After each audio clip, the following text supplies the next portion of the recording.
What's up, YouTube family? I got great news for you guys. I seen a major indicator that's letting me know that the car market is getting back to normal. That indicator is dealerships are starting to go back to doing shady advertising to trick people into coming back into the dealerships. So we're going to talk about all that stuff today. We're going to tell you the difference between a shady advertisement and an actual flat out false advertising claim. Now, a lot of people always say there's false advertising and stuff like that, and you can actually sue a dealer because of it, but a lot of people don't know the differences. So I'm going to explain that and talk about some of the things that you need to know about, because now that the market is slowly cooling down, things are going back to normal, the demand for cars is simply not there. Now, everybody knows that the last 3 years have been an absolute roller coaster ride in the car market. Cars went crazy high, financing went just nuts. They were giving everybody and their grandma loans they should have never have gotten, and the market just went completely bananas. But the good news is things are starting to stable out. The demand is slowing down, cars are starting to get dropped in price, and now dealers are going back to their crazy ways of advertising, how to get you guys in here. Now, the first thing we're gonna be talking about is the bait and switch. Now, this is a very common tactic that all dealerships use, but believe it or not, it's not actually illegal. I'm gonna explain why. So if you're looking through a newspaper ad or you're watching something on TV and you see buy a brand new Nissan Sentra for $1999. You get excited, you're like, wow, that's a great deal. All the other ones around town are like $25,000, $26,000. I'm gonna go buy this 1999 model. So usually you call and they'll try to, oh, well, we're busy, but you better come down. These cars don't last long. They do whatever they can to get you off the phone to get you into the building. This is the whole purpose of the ad. So what happens, people drive all their way across town, go down to this dealership, and they're like, hey, I'm here for the 1999 special on this Nissan Sentra. Now, what they don't tell you is that they only ordered one of these cars with this certain trim level, and it's been sold probably 2 weeks ago. Now, I hate this. It really upsets me, but if you look at most ads, always look for the asterisk symbol. This will let you know that there's some sort of thing that you don't qualify for, or it's a rare or unique vehicle, or it's one of a kind. So this particular ad had an asterisk symbol and a stock number by it. Now, that actual advertisement let me know that there was only one model at that price. I get people that send me all kinds of things saying this is false advertising, we should be able to sue. Unfortunately, the bait and switch is not one of those things. Now, their whole goal, like I said, is to get you down there. Now that you're down there, guess what? They're going to show you another Nissan Sentra. And that one, I guarantee you, is going to be over $25,000. Now, this is the problem that I have. The customer is going to be very upset. Now they're going to think that you're trying to sell me a $19,000 car for $25,000. And the dealership, actually the sales guys, are going to be in trouble because this customer came and now they're going to have to pay so much more for a vehicle. And now you have these butting of the heads. Also, when the customer leaves, they're going to call every Nissan dealership in the area. Hey, I found this 1999 Nissan Sentra. I want you to match this deal. And they're going to bring the advertisement, and it's going to piss off all the other dealers. Now, this happens quite a bit. And like I said, it actually hurts the customer and it hurts the dealership. I don't know why people do that. Now, back in the day, I used to put specialty ads where, hey, I got one car at this killer price, or guaranteed financing, $1,000 down. This is a limited model. When it's gone, it's gone. And if somebody called, I would never lie to them. I'd be like, hey, you know what? Sorry, folks, it's sold. They'd be upset. Oh, man, that's bullshit. And they'd hang up on me or whatever else. But at least I didn't have anybody at my dealership flipping out. And this happens a lot. Now, I had another subscriber that sent me a clip of a Ford F-150 in a newspaper there, and they were giving a $10,000 off rebate. And this was the only one in the United States that had $10,000 off. So she went down there to pick out this car, and when she got there, she realized that there was all these things that she didn't qualify for. She thought that the rebate was something that they were just giving away on every single F-150. Now, once again, this is where you got to read the fine print. This is shady advertising, but not false advertising. Now, a lot of dealers will say there's all these incentives. You got to come down and buy the car. And you think, wow, I'm getting $10,000 off a brand new F-150. I'm getting a smoking deal. But when you get there, you actually look at the rebates, you have brand loyalty. So if you've owned another Ford truck, maybe it's $1,000, $2,000 off. The next rebate is, are you a veteran? If you're a veteran, great, you qualify for another rebate. Another one is senior discount. If you're over 55, you qualify for another $1,000 discount. If you work for the police, fire department, or some sort of first responders, you get another $1,500 off. And so there's all these little BS rebates that dealerships can give if you get that one magical person that's maybe retired, that's a veteran, that has a birthday on a leap year, that's willing to buy this car, that drives another Ford. These are some of the crazy things that they put in the papers to trick people into coming down. Now, people always say it's false advertising, I'm going to sue. But believe it or not, it's very common for these guys to do this. That's why I tell everybody, when you get these things and these mailers and you see these advertisements, $10,000 off any brand new car, there's usually some sort of stipulation in there. Remember, look for that asterisk symbol. As soon as you see that symbol, you need to take your time, pull out your glasses, and look at every single little thing, because I guarantee you in fine print, there's all these little things. Now, when she sent me the ad, I'll see if I can put it up on screen. The font was so tiny because she took a picture of her phone, I couldn't even see it. That's how crazy it was. But this is what dealers are doing now to move cars, because like I said, people are not just coming in buying cars anymore. Now, another one that's coming out that's really pissing me off is the 0% financing.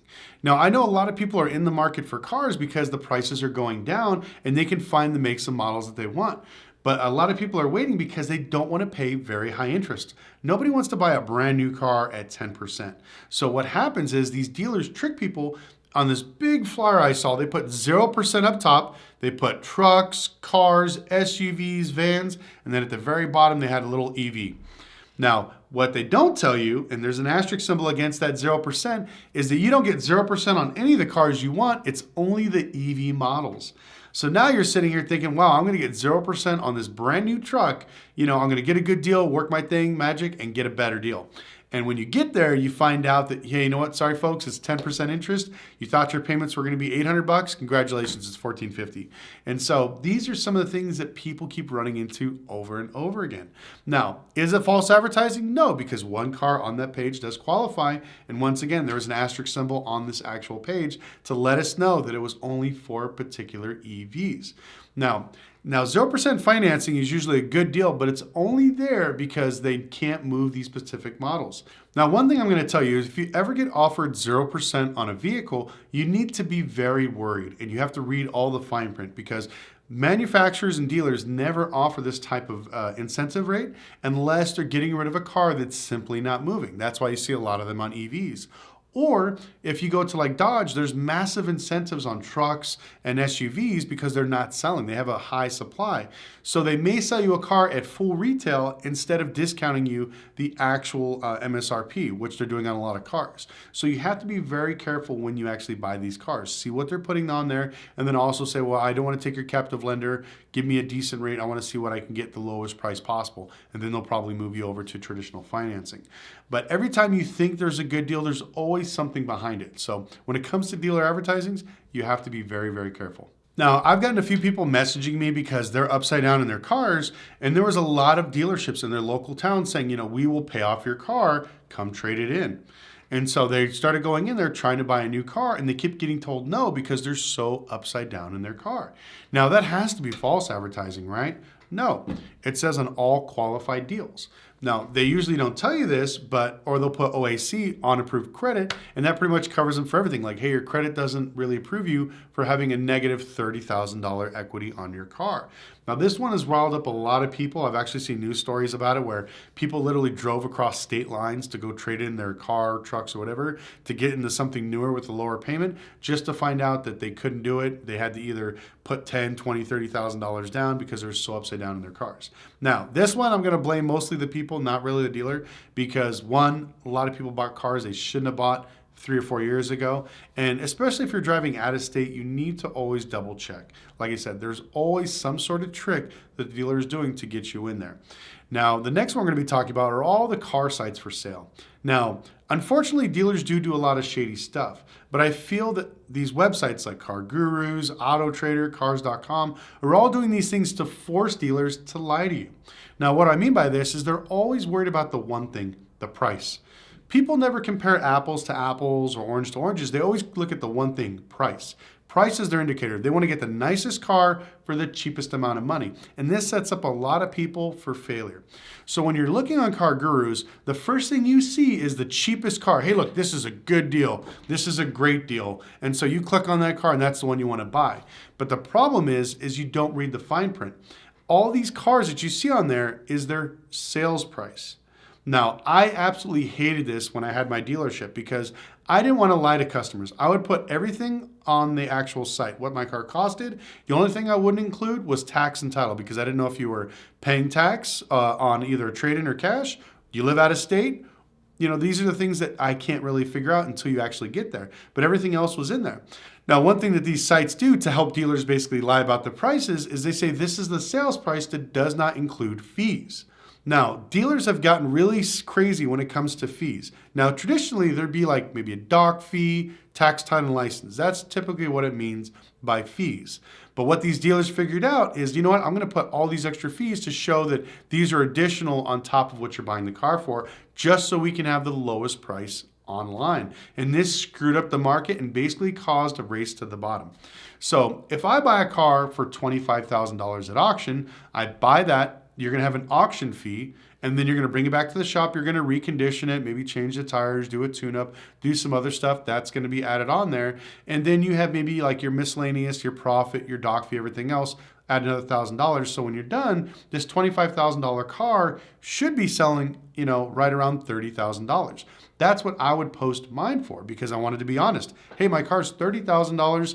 This is what it is. If you want to buy it, come down and look at it. But guess what? Nobody wanted to buy my $30,000 car because the ones right next to me were advertised for $25,000 because they included what they actually bought it for at the auction. And I ran into this for years. Well, I see there's one right down the street for $5,000 less. If you match the price, I'll come down right now. I'm like, I'm telling you right now, when you get there, you're going to get a rude awakening. They're going to hit you with so many fees, it's going to be more money than what I'm selling mine for.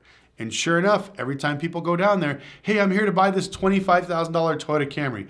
Oh, well, we have our recon fee, which is $2,000. We have our detail fee, shipping fee, child support fee, our Coke rehab fee because our sales guys are tweaked out. All these extra fees added on, which means that it's a higher sales price for you. So now the customer's really pissed. They're like, wow, I drove all the way down here to buy this $25,000 car, and now it's $31,000.